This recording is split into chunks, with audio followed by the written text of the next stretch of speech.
அஸ்ஸலாமு அலைக்கும் வரஹ்மத்துல்லாஹி வபரகாத்துஹு. ஒரு நொடி உன்னுடைய கண்களை மூடிக்கொள்.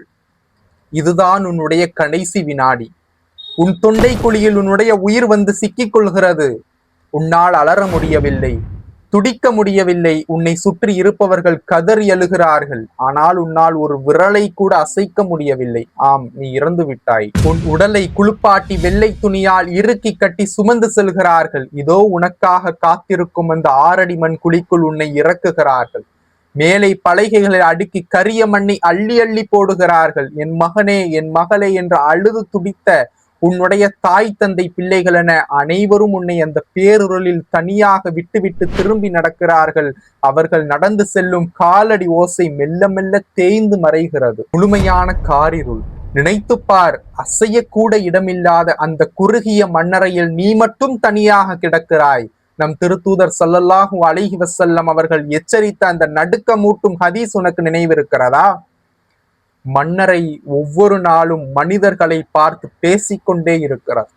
நான் தனிமையின் இல்லம், நான் இருளின் இல்லம், நான் மண்ணின் இல்லம், நான் புழுக்களின் இல்லம். இப்பொழுது உன்னை கேள்வி கேட்க மலக்குமார்கள் உன்னை நோக்கி வருவார்கள்.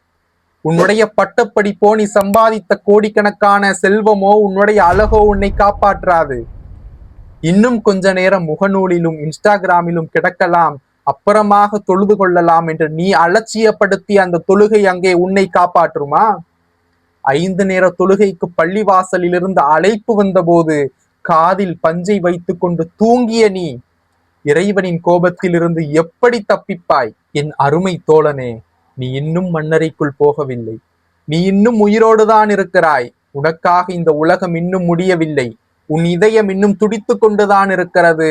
உன்னை படைத்த இறைவன் உனக்கு தந்திருக்கும் கடைசி வாய்ப்பு இது. இப்போதே இந்த நொடியே உன்னுடைய நெற்றியை தரையில் பதித்து அழுதுவிடு. உன்னுடைய பாவங்களை நினைத்து உருகிவிடு. என் இறைவனே, என் பாவங்களை மன்னித்து விடு. என் மண்ணறையை நரகத்தின் குழி ஆக்கி விடாதே ரஹ்மானே என்று கதறி அழுது கொள்ளுங்கள். அழுதால் மட்டுமே நம் கண் நெஞ்சம் கரையும். நாளை அந்த மண்ணறைக்குள் நாம் அழுதால் நம் கண்ணீரை துடைக்க அங்கே யாருமே இருக்க மாட்டார்கள்.